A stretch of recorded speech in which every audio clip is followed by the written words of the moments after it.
Already, yeah, I'm all spruced up, had a shower, cleaned my hair, kind of polished my face.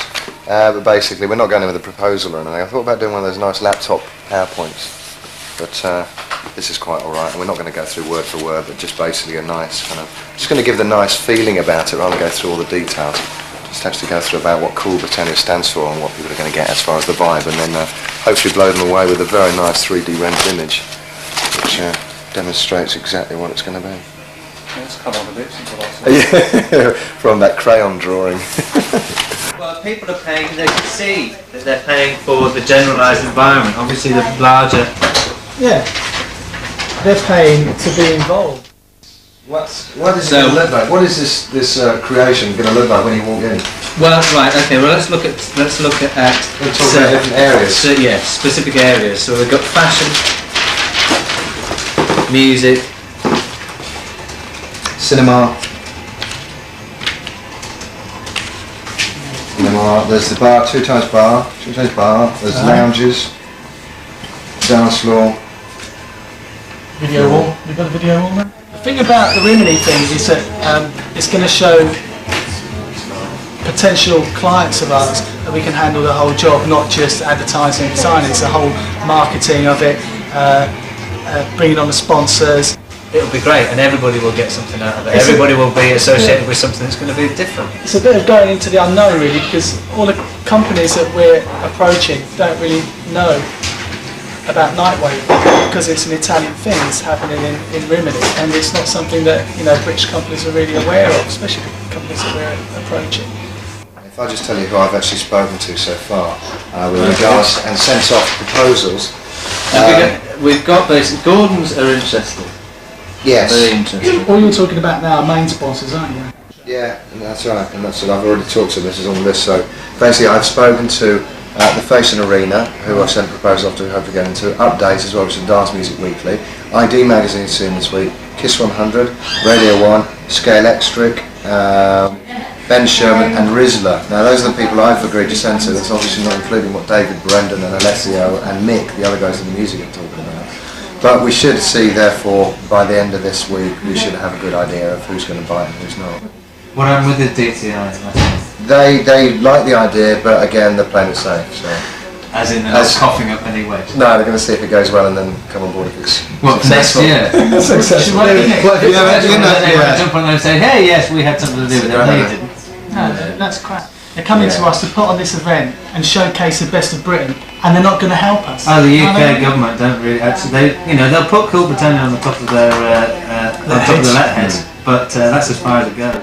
It's like bringing on the new boy, which is us, and seeing what we can do with the ball. Maybe we can stick it in the back of the net. Maybe we can come away with it. If we come away with a score draw, we'll have to go off with a stitch after 5 minutes.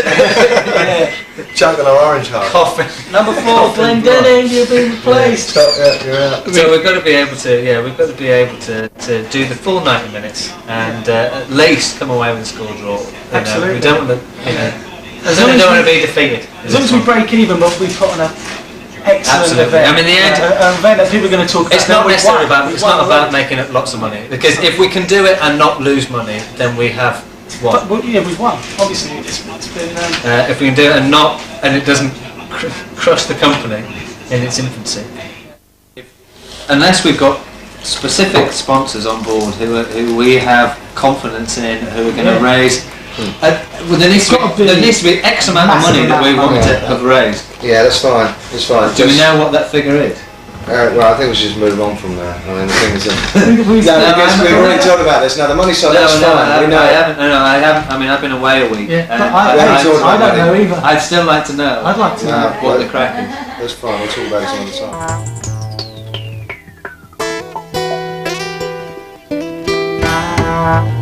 Pressure is a bit on this week because it all hinges upon getting some results from the initial meetings, like KLP now.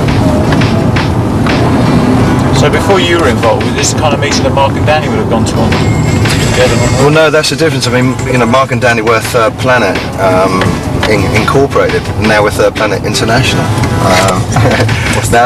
The difference is you have to have 2 international companies as clients, which we have effectively.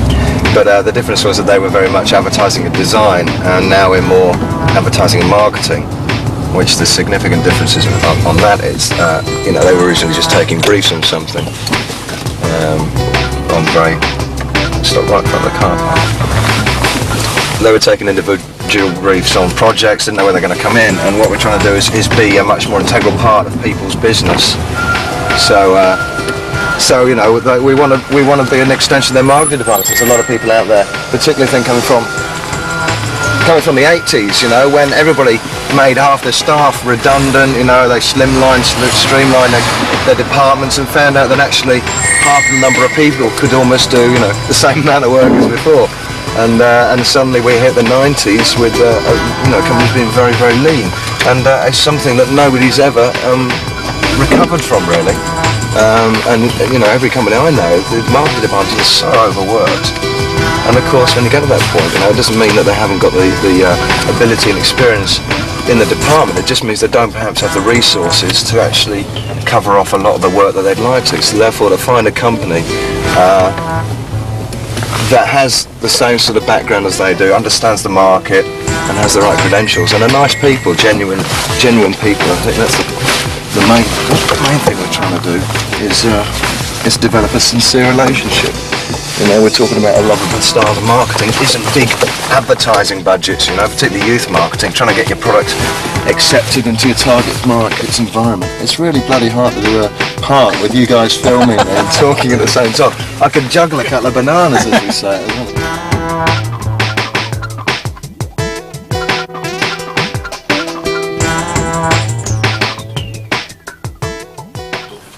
And this is what we intend to build there. Right. Which is basically almost like a UK super club. You know, we're using the Union Jack, not in a very kind of bright, cheesy way. You know, it's going to sit in there, but it's a walkway similar to the Ministry of Sound's walkway. You know, it's a walkway. The wall will be built straight across the front, which not only actually takes it and, you know, separates it from the rest of the show to a certain degree and highlights it, but also from a sound point of view, you control the environment completely. So the idea is to walk through there's one entrance down below, walk through, which brings you up on stairs onto the outside of the raised walkway, and you immediately get a perspective over the whole event then, the whole show. We're going to have, you know, the DJ's booth, we're going to have the dance floor, we're going to have various lounges. So do you have a hit list of brands that you're ready to target? Yes. Can you give me an indication of what brands? Yeah, as I say, well, Dr. Martens, Umbro, Speedo, Rover, Ben Sherman, Metalheads, talking to Skint Records, Virgin. Basically, the structure is we want a main sponsor, we want 4 to 5 associate sponsors, and they're going to be major brands, and then beyond that, it goes into area sponsors of, you know, different aspects of our space. You know, could be the sound system, something like that, and then it goes into record companies and fashion labels. How do you see the other brands that you've mentioned fitting in with, for example, a company like Ballantyne's? I mean, what do you know about Ballantyne's? How do you know that they fit the bill for an event like this? Well, I mean, only from what you've been doing over on the continent, particularly the urban high. The fact is, you know, the European club market and the spirits market is very different to over here. Spirits is rules the way over there, rather than, I mean, lager drinkers. Yeah, Ballantyne has been known to, you know, to support and sponsor club cultural events worldwide. We know that Ballantyne's is extremely strong in Italy. It's a very strong market. And it is found in clubs everywhere, and its association with the Cream Club in Liverpool just makes it perfect. In terms of what sort of fee, or what sort of, I mean, have you sort of put a fee to it, or £200,000 for the headline sponsorship is the figure that we've come up with. Have they got pots of cash? Yeah, they got loads of cash. I mean, when we were in there, there's cash everywhere. There's a huge bag in the corner which I thought they might give to us, but that was for the person in the next meeting. Yeah, a handful. So they do have lots of money to do it. Well, so have they got, I don't know, what, £500,000 quid? In fivers? Well, no, we're only asking for 200. And was I supposed to go and ask for 500? Damn, I knew it was like 2 or 5, 2 or 5, 2 or 5, 2. I knew I'd be wrong if I said that.